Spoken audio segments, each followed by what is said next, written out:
전에도 하셨지만 코로나의 위기가 또 8월을 정점으로 좀 계속 올라가고 있다고 합니다.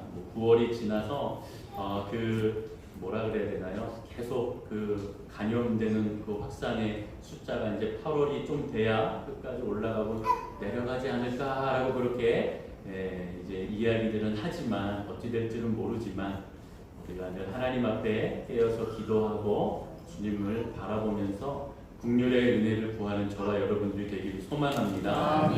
우리가 하나님이 계속 알려주시고 깨우쳐 주실 때까지 구해야지 지치고 쓰러지면 안 된다는 것이죠.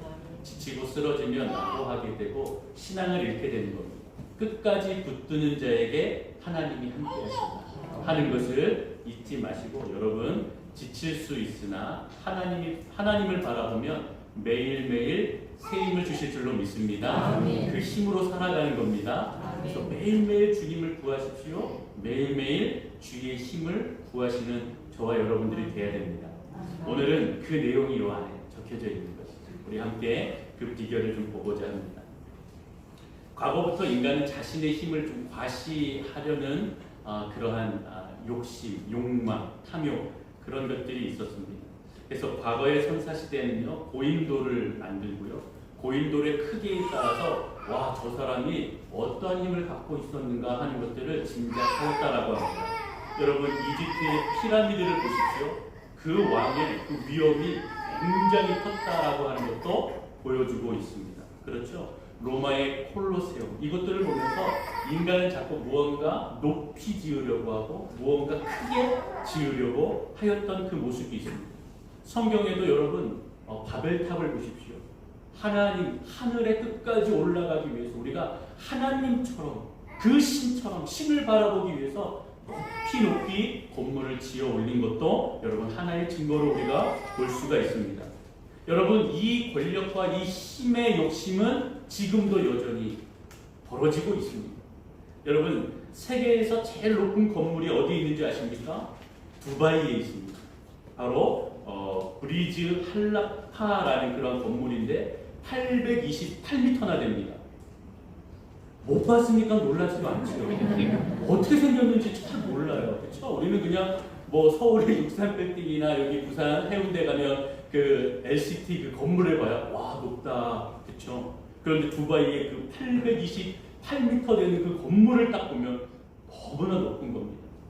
여러분 세계 2위 건물은 말레이시아에 있는데 KL118이라고 합니다. 이게 678m. 그러니까 1위하고도 벌써 100m가 차이가 납니다. 그러니까 1위는 얼마큼 차이가 나겠습니까? 우리 한국에서 제일 높은 건물이 서울 잠실에 있는 롯데타워라고 합니다. 그게 555m입니다. 그러니까 세계에서 공동 6위 하고 있대요. 여러분 한국 땅에서 제일 초고층의 건물이 있는 곳이 어디입니까? 50층 이상이 되면 초고층이라고 합니다. 제일 한국 땅에서 초고층 건물이 많은 지역이 어디일까요? 해운대. 네, 부산에 39개 이상이 초고층 건물이 있다고 합니다. 서울은 얼마나 될까요? 19개밖에 안 됩니다. 잽이 안 됩니다. 부산이 최고입니다. 여러분들은 최고의 도시에서 살고 계신 겁니다. 여러분 1위가 부산이고요. 2위가 서울이고 3위가 인천이에요. 근데 부산만 39개 이상이 그렇게 있다고 하는 것이죠. 자, 이만큼 무엇을 이야기하고자 하는 것이냐면 인간은 왜 이렇게 높이 건물을 지으려고 하는가? 왜 이렇게 나아가려 하는가? 라고 하는 그 질문이라는 것입니다. 이것은 모두가 다 인간의 힘, 인간의 권력 이것을 상징하고 과시하려는 증거라는 것이죠. 자, 그렇다고 하여서 인간의 힘이 하나님보다 큽니까? 크지 않습니다. 인간의 그 힘은 하나님보다 크지 않음을 우리는 알고 있습니다. 본문에서 오늘 우리에게 그것을 알려주고 있는 것입니다. 자, 우리 본문 21절, 22절을 같이 한번 좀 읽어보도록 하겠습니다. 21절과 22절 같이 읽겠습니다. 시작. 모든 통치와 권세와 능력과 주권과 이 세상뿐 아니라 온 세상에 일컫는 모든 이름 위에 뛰어나게 하시고 22절 또 만물을 그의 발 아래에 복종하게 하시고 그를 만물 위에 교회의 머리로 삼으셨느니라. 아멘. 여러분, 오늘 바울은요, 오늘 본문을 통해서 하나님이 얼마나 위대하신가 이것을 알아보게 해주십니다. 여러분, 하나님은 얼마나 크십니까? 하나님의 그 능력을 여러분들 가늠하실 수 있겠습니까? 가늠이 아닙니다. 자, 그런데 이것을 알 수 있는 방법을 오늘 알려주십니다. 하나님의 그 위대하신, 하나님의 강하신 능력을 우리는 어떻게 알 수 있습니까? 다 같이 따라합니다. 기도. 한 번 더. 기도함으로 알 수 있다. 바울은 우리에게 이야기해주고 있습니다. 어떻게 해요? 지혜와 영을 구하는 기도를 통하여서. 지혜와 영을 가지고 지혜의 영, 또 그 지혜의 영을 통하여서 성령께서 우리에게 함께 하심으로 하나님의 크심, 하나님의 위대하심을 알 수 있다. 이렇게 말해주고 있습니다. 지난 2주간 동안 에베소서를 보면서 우리는 하늘의 신령한 복에 대해서 보았습니다. 하나님의 신령한 복, 첫 번째는 하나님의 자녀가 되는 것이었고, 두 번째는 하나님의 기업을 이을 상속자가 되었다라고 하는 것. 이것이 바로 약속의 성령께서 인치심으로 우리를 보증해 주셨고, 하나님의 기업을 얻은 이 신령한 축복을 받았다 하는 것을 우리에게 알려주셨다 말해주고 있는 겁니다. 자, 오늘은 이 바울이 이 신령한 복을 받은 자들은 하나님의 크신 은혜, 하나님의 크신 능력, 하나님의 위대하심을 어떻게 바라볼 수 있느냐? 바로 기도에 있다라고 오늘 우리에게 말해주고 있는 것이죠. 자, 그렇다면 왜 기도해야 됩니까? 왜 기도해야 하나님만을 볼 수 있는 겁니까? 하나님은 분명히 영이시라 하였습니다. 우리의 눈으로, 우리의 육신의 시각으로는 그 높으시고 그 크시고 그 위대하신 하나님을 온전히 바라보기에 힘들다라는 것이죠.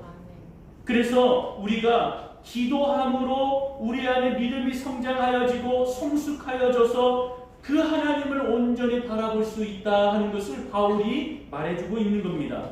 그래서 여러분, 기도의 핵심은 이것입니다. 다 같이 따라합니다. 하나님을 바로 아는 것이다. 기도의 핵심은요, 하나님을 바로 알아가는 겁니다. 우리는 기도의 핵심을요, 나의 소원을 이루어 주시고 나의 소원 파리를 하면서 하나님의 국군을 이루어 주시기 위해 기도한다라고 그렇게 구하며 알고 있었지요. 물론 그것은 일부분입니다. 그것이 전체가 아닙니다. 기도의 핵심은요, 하나님을 알기 원합니다. 하나님 나와 함께 하여 주옵소서. 주님 깨닫게 하여 주옵소서. 주님을 알아가기를 원합니다. 이것이 핵심이 되어야 됩니다.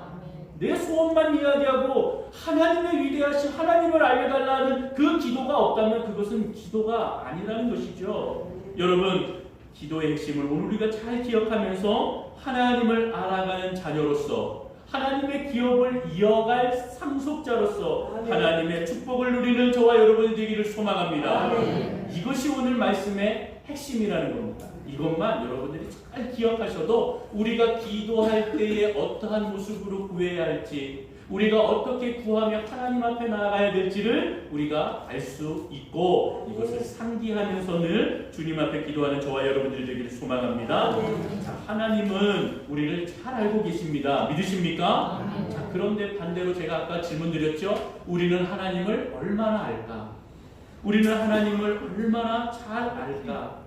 바울은 한 가지 오늘 구하고 있는 것이 하나님을 알아가는 길, 하나님을 알 수 있는 길을 우리에게 보여주옵소서라고 기도하고 있는 겁니다. 여러분, 그것이 무엇입니까? 바로 17절에 나와 있죠. 우리 17절을 같이 한번 좀 읽어보겠습니다. 같이 읽습니다. 시작. 우리 주 예수 그리스도의 하나님, 영광의 아버지께서 지혜와 계시의 영을 너희에게 주사 하나님을 알게 하시고. 아멘.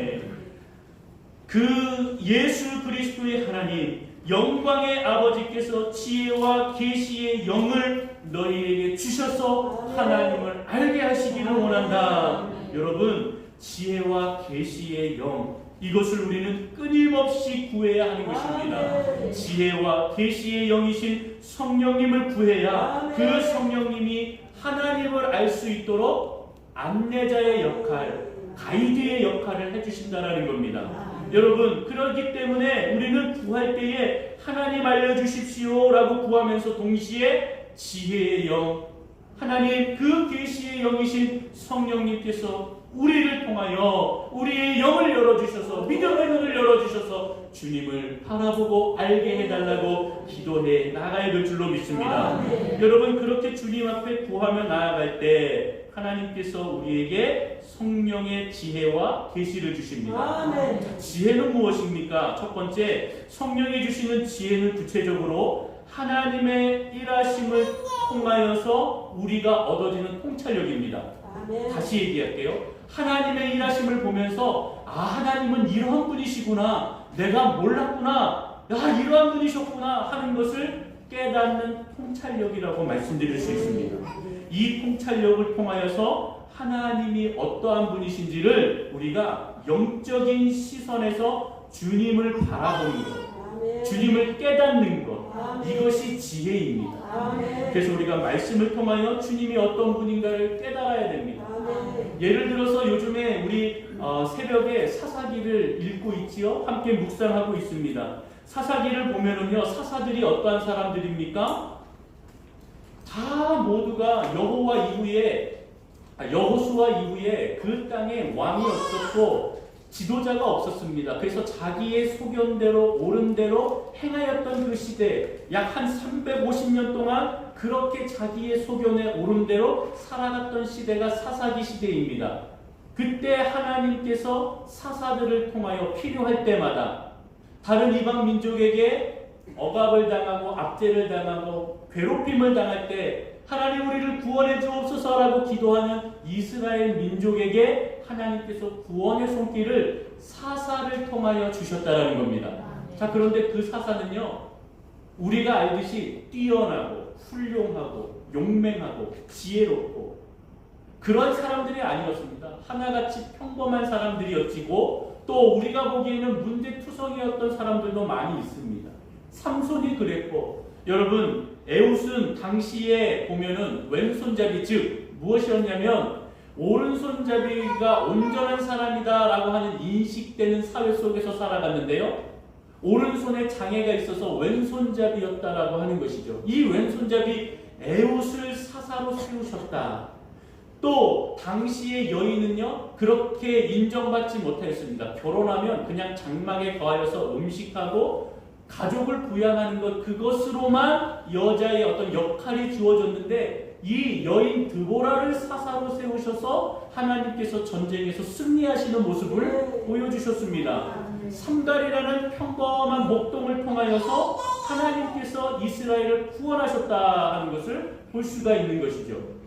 이러한 모습을 통해서 연약한 자, 사회에서 보기에는 아무 쓸모가 없어 보이고 장애가 있고 문제가 있는 이러한 사람들을 오히려 사사로 세우시는 분이 하나님이시구나. 하나님, 이 사람들을 통하여 하나님의 위대하심, 하나님의 그 놀라운 힘과 능력을 보여주시는구나. 이것을 영적인 시선으로 보는 것이 지혜라고 하는 것입니다.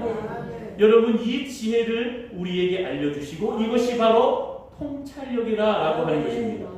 우리 두 번째 계시는 뭐냐면, 성령이 주시는 계시는요, 세상이 알 수 없고 세상이 느낄 수 없는 그 하나님의 깊으심, 하나님의 넓으심, 하나님의 이 모든 사역의 범위를 우리에게 말씀하시는 것이 바로 계시입니다. 여러분, 저와 여러분들을 하나님의 자녀로 삼으셨지요. 하나님의 기업을 이어갈 상속자로 삼으셨죠. 이와 같이 하나님은 온 세상에 하나님의 사람들을 모으시고 계시고 온 땅의 주인이 되시고 온 땅의 역사의 주관자가 되어주신다라고 하는 것이죠. 우리가 보이는 대로 보는 것만 하나님을 믿는 것이 아닙니다. 하나님은요, 온 세상의 온 우주 만물의 역사의 주관자이심을 우리는 계시를 통하여 알 수가 있는 것입니다. 여러분, 그러기에 앞으로 우리가 주님 앞에 구할 때에 지혜의 성령님, 말씀의 계시의 성령님, 우리가 주님을 더 알기를 원합니다. 성령이여 깨닫게 깨닫게 해주옵소서라고 기도하는 저와 여러분들이 되기를 소망합니다. 여러분, 이것이요, 이 땅을 살아가는 믿음의 자녀에게 주신 하나님의 유산인 줄로 믿습니다. 동시에 우리가 살아가는 삶의 가치, 삶의 목적이 되는 줄로 믿습니다. 이것을 잊어버리면 우리는 표류하게 되고 방황하는 인생을 살아가게 되는 겁니다.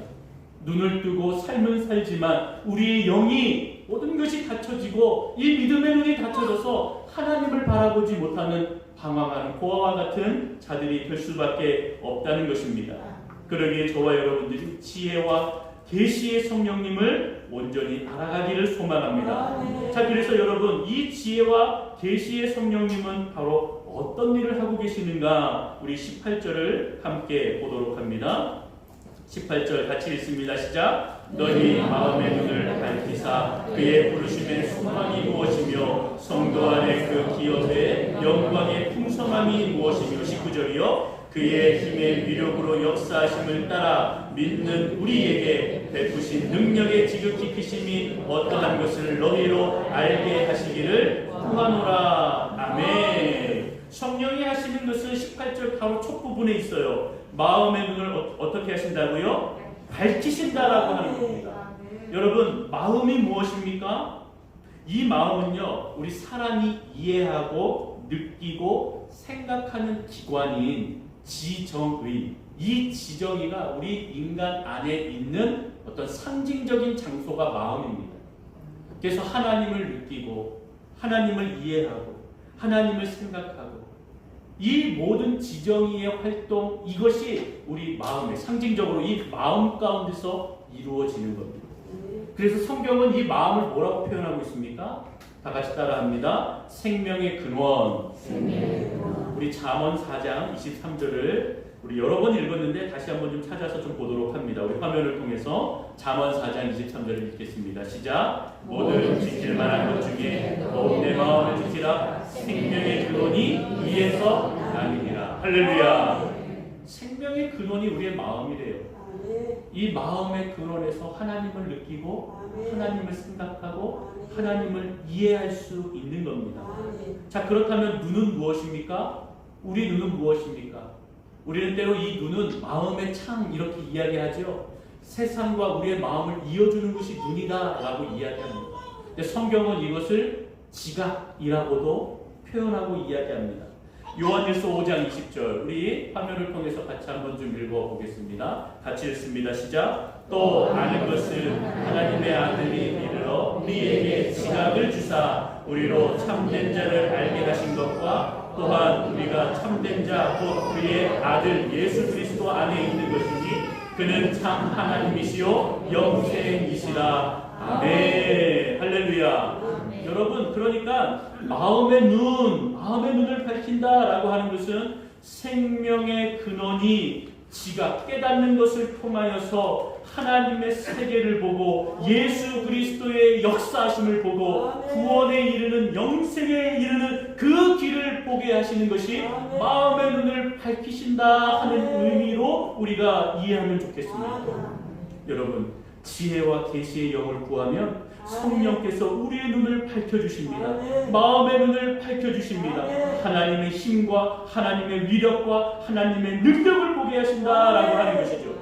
그리고 우리가 18절, 19절 이어서 보았듯이 세 가지를 깨닫게 해주십니다. 여러분, 눈으로 따라오십시오. 18절을 읽어볼게요. 너희 마음의 눈을 밝히사 그의 부르심의 소망이 무엇이며, 자, 여기 첫 번째 그의 부르심의 소망이 무엇이며, 두 번째 성도 안에서 그 기업의 영광의 풍성함이 무엇이며, 세 번째 그의 힘의 위력으로 역사하심을 따라 믿는 우리에게 베푸신 능력의 지극히 크심이 어떠한 것을 너희로 알게 하시기를 구하노라. 이 세 가지가 있죠. 근데 참 복잡스럽게 이야기했어요. 그냥 간단하게 좀 이야기해 주시지 뭘 이렇게 자꾸 기업의 영광의 풍성함의 지극히 크심에 뭐 이렇게 얘기하시는데요. 자, 정리해 드리겠습니다.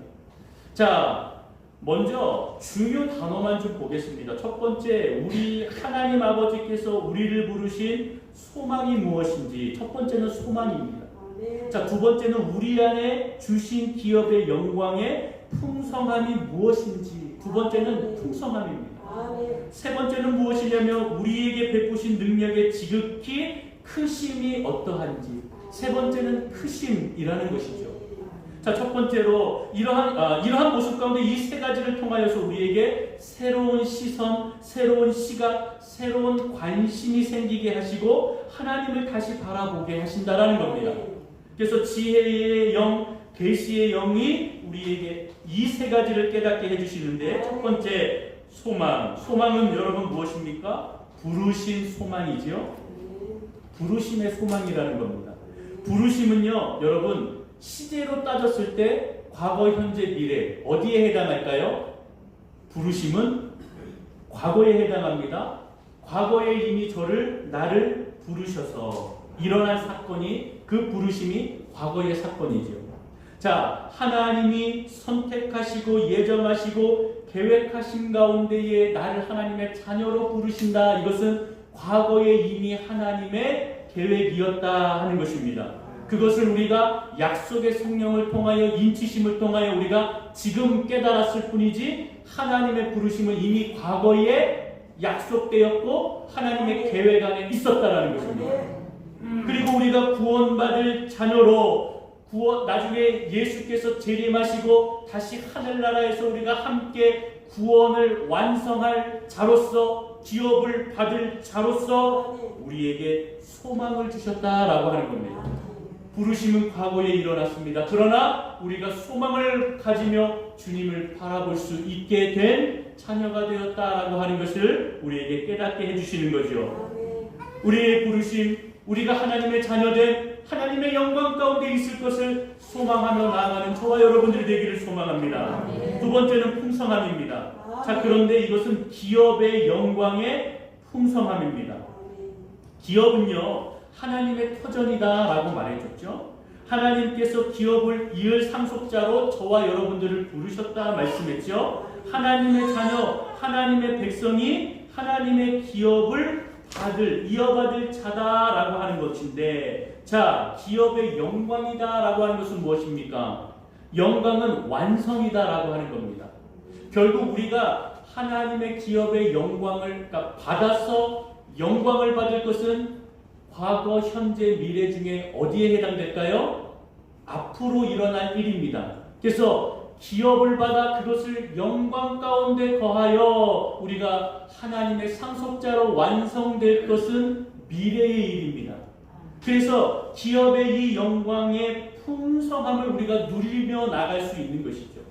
그런데 왜 풍성함이라고 하였는가? 물론 그 결과, 그 열매가 많기 때문에 풍성함이다라고 했죠. 그런데 지금의 이 에베소 성도들에게 이야기하는 그 풍성함은 또한 무엇이 될까요? 여러분, 유대인들은 구원은 우리 유대인들에게서만, 이스라엘 백성들 속에서만 일어나는 역사라고 이 유대인들은 착각하며 살아갔습니다. 그런데 오늘 이 서신서는 에베소뿐만 아니라 지역에 있는 이방 성도들을 위해서도 하나님께서 서신서로 말씀을 주셨지요. 유대인뿐만 아니라 에베소를 포함한 너희 모든 이방인들도 하나님의 기업을 받을 상속자로 주님이 택하셨다. 소망을 갖게 하셨다. 이 모든 것들의 풍성함을 너희가 보아라 라고 하는 것을 또한 말씀해 주고 있는 것입니다. 그렇기 때문에 하나님께 이루어 우리가 하나님께 받을 그 기업의 영광, 이 풍성한 영광의 자녀로 하나님께서 놀랍게 열매 맺으시고, 또 그것을 나뿐만 아니라 유대인뿐만 아니라 우리 옆에 있는 이방인들도 모든 성도들을 통하여 이루실 그 풍성함의 은혜를 바라보게 하셨다라는 겁니다. 여러분, 마지막 세 번째 크심은 무엇입니까? 하나님의 크심을 이야기합니다. 여러분, 우리 19절을 보면 이렇게 표현되어 있죠. 그의 힘의 위력으로 역사하심을 따라 믿는 우리에게 베푸신 능력의 지극히 크심이. 굉장히 복잡하게 이야기했는데요, 핵심 단어만 좀 보겠습니다. 핵심 단어는 힘, 그리고 위력, 역사하심입니다. 여러분, 힘은 무엇이냐? 이 글에 나와 있는 힘의 원어는요, 저항과 통제입니다.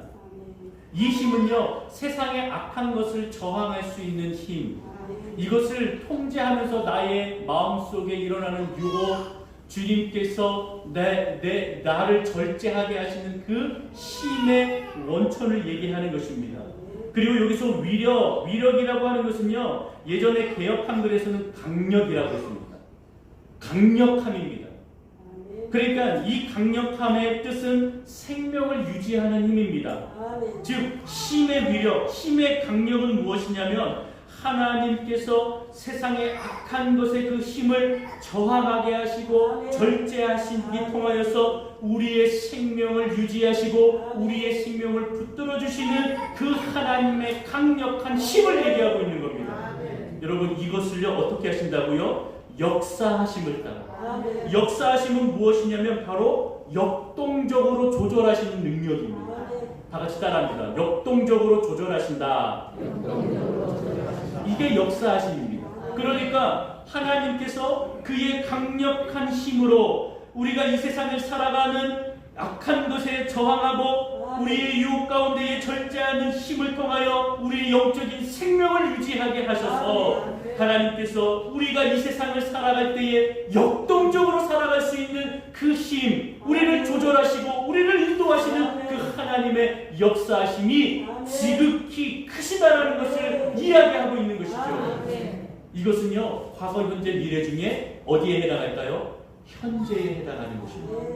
그러니까 여러분, 이 세 가지의 은혜, 이 세 가지를 깨닫게 해주시는 것은요, 쉽게 시제로 얘기하면 과거, 현재, 미래 가운데에 모든 것을 주관하시고 하나님께서 이렇게 모든 역사를, 이렇게 모든 시간을, 이렇게 모든 공간 속에서 하나님께서 역사하시고 인도하시고 하나님의 위대하심을 보아라 라고 하는 것입니다. 여러분, 그러기에 결과적으로 보면 우리가 얼마나 작은 자들입니까? 우리는 이 현재를 살아가지만 하나님께서는 과거도 미래도 모든 것을 다 붙드시고 인도하시고 역사하시는 분이라는 것입니다. 저와 여러분들은 지금 살아가지만 이미 과거부터 저와 여러분들을 택하시고 부르셔서 지금 현재를 살아가면서 하나님의 그 영광의 기업을 이어나갈 것을 소망하며 하나님의 나라를 바라보게 하시면서 지금 그 하나님이 얼마나 크냐, 그 하나님을 바라보아라 라고 우리에게 말씀해 주고 있는 것입니다. 그것이 바로 지혜와 계시의 영을 통하여 하나님이 얼마나 크신가를 보게 하고 있는 것입니다. 사랑하는 성도 여러분, 우리는 아는 만큼만 알고 보는 만큼만 보입니다. 여러분, 그러나 그것도 우리가 잘 알고 있습니까? 잘 알고 있지 않습니다. 그냥 우리가 알고 싶은 대로만 해석할 때가 너무나 많은 것이죠. 그러나 하나님은 지극히 크시다라고 오늘 말씀에서 이야기해주고 있습니다. 여러분, 지극히라는 말은 무엇입니까? 인간의 언어로 하나님의 그 모든 것을 담을 수가 없어서 지극히라는 그냥 표현으로 이렇게 그냥 이야기하는 것입니다. 지극히 크십니다. 얼마나 크신지 인간의 언어로 모든 것을 담을 수가 없다는 것입니다. 여러분, 지금 바울은 하나님의 이 크심, 놀라운 능력, 이것을 여러 가지 방법으로 과거, 현재, 미래 시제를 들어가면서 이렇게 복잡스럽게 이야기하고 있지만 하나님이 얼마나 크신 분이냐, 그 하나님은 영적인 그 성령을 통하여서만 우리가 바라볼 수 있다라는 것을 우리에게 알려주고 있는 것입니다. 이것을 하기 위해서 이렇게 핏대를 세워가며 설명을 하고 있는데요, 아주 간단한 것이죠. 우리가 그런 하나님, 지극히 놀라운 그 크신 주님을 우리가 믿고 있고 우리가 바라보고 있고 우리가 그 주님을 의지하고 있다는 사실을 잊지 마시기를 바랍니다. 여러분, 그런데요, 이 강력한 힘과 능력은 바로 누구를 통해서 역사하십니까? 우리 20절을 보겠습니다. 20절 같이 함께 읽습니다. 시작. 그의 능력이 그리스도 안에서 역사하사 죽은 자들 가운데서 다시 살리시고 하늘에서 자기의 오른편에 앉히사. 할렐루야. 누구를 통해 역사하십니까? 예수 그리스도. 예수 그리스도 안에서 모든 것을 역사하신 줄로 믿습니다. 그래서 우리가 하나님을 통해서 그 역사를 보려면 예수 그리스도를 바라봐야 하는 겁니다. 그래서 요한복음 14장 6절을 보면 뭐라고 얘기합니까? 내가 곧 길이요 아멘. 진리요 아멘. 생명이니 아멘. 나로 말미암지 않고는 아버지께로 올 자가 없느니라. 아멘. 할렐루야. 아멘. 그렇기 때문에 주님을 바라봐야 돼요. 아멘. 세상은 자꾸 길이 많다고 얘기하죠. 이 길로 가도 되고 저 길로 가도 된다 얘기하죠. 불교를 믿어도 되고 또 다른 몰몬교를 믿어도 되고 다른 종교를 믿어도 결국에는 한 봉우리에서 만날 거라고 그렇게 이야기하죠. 절대 그렇지 않습니다. 아멘. 오늘 말씀을 들어서 요한복음의 말씀을 들어서 그 길과 진리와 생명은 오직 예수 그리스도를 통하여 이루어지는 줄로 믿습니다. 아멘. 여러분 전혀 흔들릴 이유가 없습니다. 아멘. 여러분 전혀 의심할 이유가 없다는 것입니다. 그리스도 안에서 두 가지가 작동됩니다. 역사됩니다. 첫 번째, 죽은 자들을 다시 살리시는 역사. 할렐루야. 그래서 여러분 죽음을 다스리시고 죽음의 권세에서 뚫고 나오신 그 강력한 힘이 지극히 크시다라는 것을, 하나님이 지극히 크시다라는 것을 예수 그리스도의 부활을 통해서 보여주신 것입니다. 십자가에서 비참하게 죄로 인하여 죽을 모습을 우리에게 보여주시며 죄는 이렇게 비참한 것이다, 죽을 수밖에 없는 것이다 라고 십자가에서 보여주셨지만 하나님을 믿고 따르고 사랑하는 그 주의 자녀들은 그 죽음의 권세를 뚫고 그 죽음의 무덤을 뚫고 일어나시는 강력한 하나님의 그 은혜와 사랑을 예수 그리스도의 부활을 통하여서 우리에게 보여주셨음을 믿으시기를 바랍니다. 예수 그리스도의 힘과 능력은 하나님의 힘과 능력이요 위대하심인 줄로 믿습니다. 두 번째 역사는 하나님께서 아들 예수 그리스도를 어떻게 하셨습니까? 죽음에서 부활시키시고 이제 하나님 우편에 앉히셨다. 이것은 하나님의 아들로서 모든 왕자의 권위를 회복시켜 주시고 주님의 자녀로 다시금 세워주셨다라고 하는 겁니다. 그의 이름이, 예수 그리스도의 이름이 다시 한번 죽음의 권세를 이기신 이름으로 그 모든 권세가 주님의 팔 아래에 있게 하셨다라는 것을 보여줍니다. 그래서 여러분 21절에 모든 통치와 권세와 능력과 주권과 이 세상뿐 아니라 오는 세상에 일컫는 모든 이름 위에 뛰어나게 하시는 그 예수님의 이름을 회복시켜 주셨다는 거죠. 오늘 우리가 그의 이름을 믿고 나아가면 영접하는 자고 그 이름을 믿는 자들에게는 하나님의 자녀가 되는 권세를 주셨으니 오늘 저와 여러분들에게 그 이름을 믿는 자들에게 하나님의 자녀로서 그 권세를 주신 줄로 믿습니다. 이 두 가지의 역사가 예수 그리스도를 통하여 예수 그리스도 안에서 역사하시는 줄로 믿습니다. 그 생명의 역사를 받은 공동체가 누구입니까? 여러분 22절 23절 아주 중요합니다. 같이 한번 읽어보겠습니다. 22절 23절 시작. 또 만물을 그 발 아래 복종하게 하시고 그를 만물 위에 교회의 머리로 삼으셨으니 교회는 그의 몸이니 만물 안에서 만물을 충만하게 하시는 이의 충만함이니라. 아멘. 할렐루야. 할렐루야. 그 생명을 받은 여호와 하나님의 놀라운 생명을 받은 그 공동체가 바로 교회인 줄로 믿습니다. 저와 여러분인 줄로 믿습니다. 여러분 우리 연동교회 우리 모든 성도가 그 생명을 받았습니다. 결코 흔들릴 이유가 없지요. 결코 의심할 이유가 없지요. 넘어질 이유가 없는 겁니다. 사랑하는 성도 여러분, 머리 대신 예수 그리스도를 따르고 연합할 때에 그리스도 안에서 우리의 믿음이 더 성장하고 더 성숙하여져서 하나님께서 우리에게 통하여서 충만한 은혜로 주님을 소망하고 하늘나라를 소망하며 주님의 자녀로 살게 하실 줄로 믿습니다.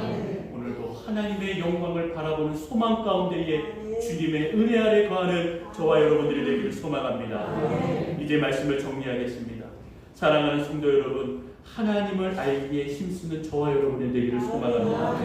그 비결은 지혜와 계시의 성령을 구하는 것에서 시작이 됩니다. 그것을 통하여 하나님의 부르신 소망, 저와 여러분들을 하나님의 기업의 풍성한 영광을 이루게 하시기 위한 주의 자녀로 삼으셨고 지금 이 시간에 하나님의 능력이 지극히 크시다라고 하는 것을 우리에게 보여주고 계시다는 것입니다. 이 모든 것이 예수 그리스도 안에서 이루어집니다. 죽은 자를 살리시고 모든 이름이 뛰어나게 하신 그 예수 그리스도가 교회의 머리가 되시고 저와 여러분들의 주인이 되어주십니다. 믿으십니까? 그래서 주님을 더 알고 주님을 더 의지하며 생명을 구하는 저와 여러분들 되기를 소망합니다. 하늘에서 한 신령한 축복을 허락을 받은 자녀들, 그 삶의 충만함을 가지고 주님을 더 깊이 알아가는 저와 여러분들 되기를 소망합니다. 지금 이 어려운 시간에 또 이 어려운 시기에 우리가 주님을 온전히 바라봐 하나님의 선하시고 인자하심을 따라 우리의 머리 되시고 우리의 주인 되신 그 주님을 찬양하고 매일매일 우리가 그 주님을 의지할 때 하나님의 자녀로서 영광을 받을 주의 자녀로서 분명히 승리할 수 있도록 주께서 함께 하실 줄로 믿습니다. 믿음으로 이겨냅시다. 주님을 바라봅시다. 하나님을 구합시다. 하나님을 알아가고 더 깊이 알아 주님을 찬양하고 예배하고 주 앞에서는 우리 연동교회 모든 성도들이 다 되시기를 주님의 이름으로 축원합니다. 기도하겠습니다. 사랑의 하나님 감사합니다.